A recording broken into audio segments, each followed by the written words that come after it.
Okay, well, it's bloody cold in the 20s. Well, it's not bloody cold, but it's cold. It's colder than it has been. And I'm out of firewood at the house, so I'm getting ready to do that. So what I'm going to do is change over the chains on my chainsaws. I went and bought 2 new ones. Actually, I bought 3, but 2 will do because I have 2 saws. Husqvarna. I'll show you here in a second. Okay, I'm over here. All right, now I got everything in the way, the combine, the corn, everything else. So there's kind of limited room here.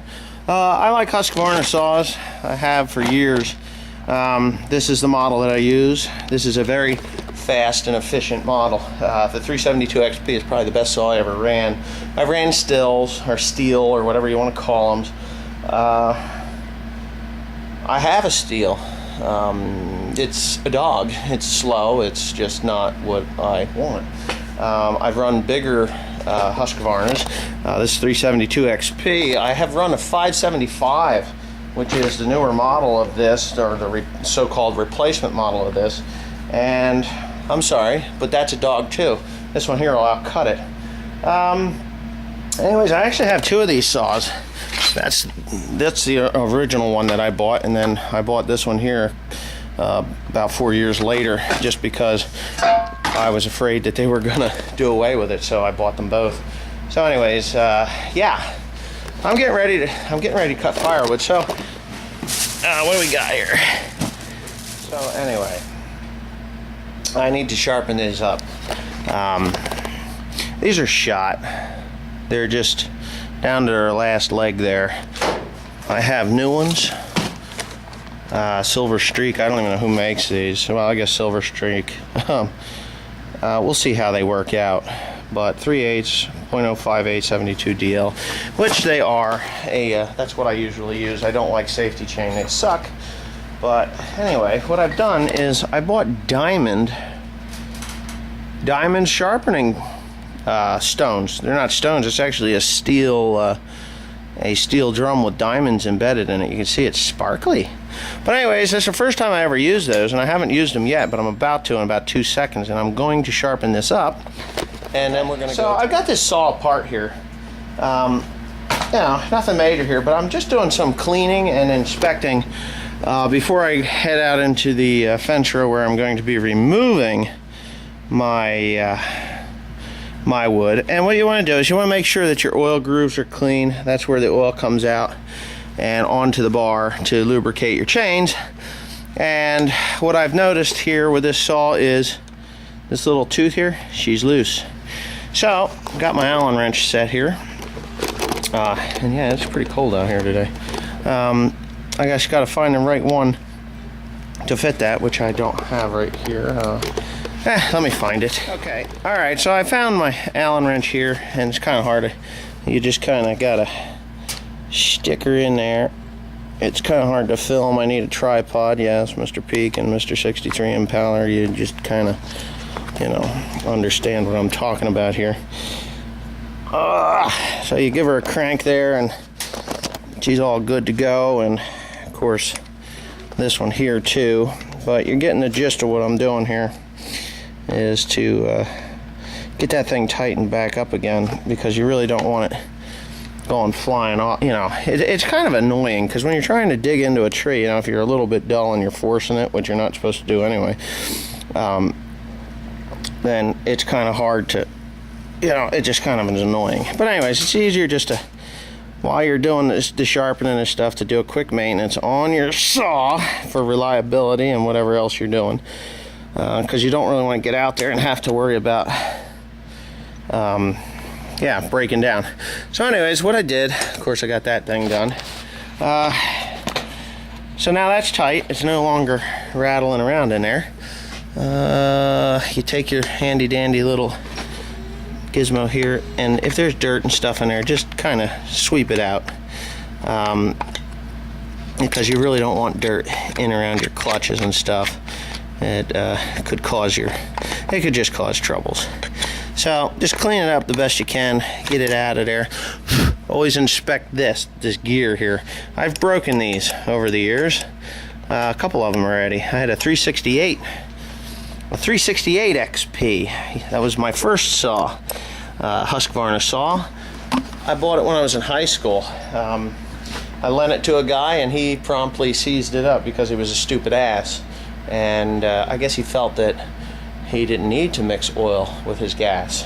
But anyway, so my first saw went by the wayside. It was no longer with us. I threw it away because it would cost more for the cylinder and piston than it would be to just buy a new saw. That's when I bought my first 372 XP. But anyways, now what I'm going to do is I'm going to stick this thing all back together again, which I should be able to show you, I think, maybe if I can get this kind of cocked in there in the right direction. But anyway, here's me bar. I don't know if I'm even filming. But anyways, here's my bar. And I really should.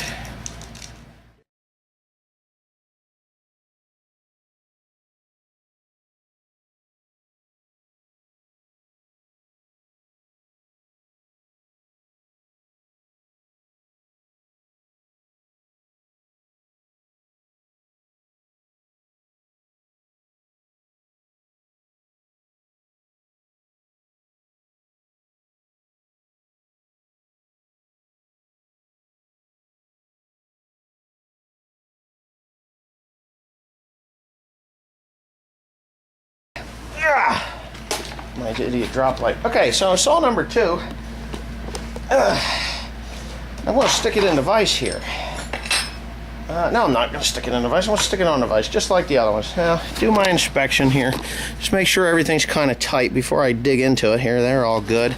Make sure your brake works. That's your anti-kickback. If that thing comes up, it locks the chain up. Now, this particular saw, I was out in the other building, out the other end of the farm there, and I was cutting the freestalls out, so I hit some steel. Well, steel, like in iron steel, lag bolts and nails and stuff as I was cutting it apart. So this chain is trashed. It's beyond repair. I tried sharpening it the other day. It's just useless.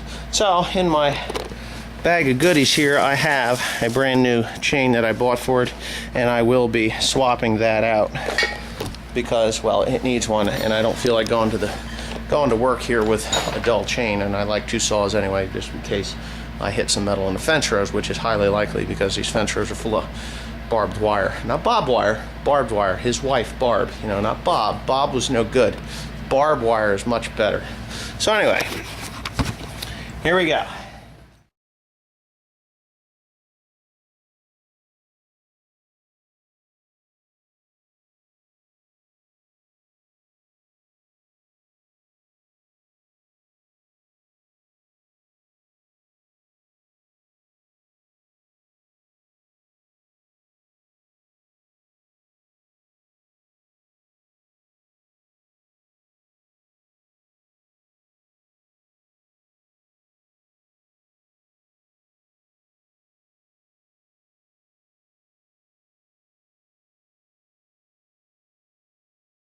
Now, push a little blue button, has a decompression.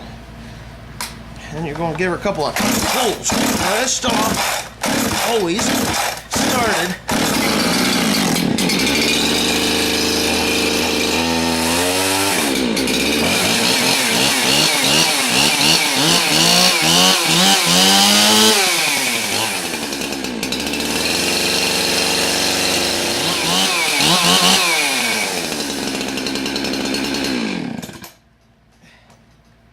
Okay, I'll show you just by running it that little bit.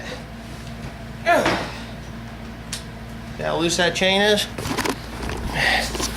I just picked that thing right up out of the groove. It is too loose for me. I like them a little tighter. I'm using synthetic bar oil. Synthetic bar oil, not... Of course, you can't buy synthetic bar oil. I mix it myself with Lucas Synthetic. This all runs faster. This is what I use. Pure synthetic Lucas oil stabilizer. You can cut down your oil consumption by using that. Just put a little bit in there, in the gallon, mix it up real nice, and let me tell you something, this all will run faster, the chain will last longer, and so will your bar. Don't put synthetic in the engine though, I don't like it in there. A friend of mine had it in his. He used Optimal oil. It which was a synthetic engine oil, and he's had more troubles with them damn saw motors than anything. I've never had a problem with the saw motor except for my 268 XP that I lent to a guy, and he seized it, but he didn't put any oil in it at all, so there was no hope for that. But anyways, I'm going to retighten that chain, and then we're going to work.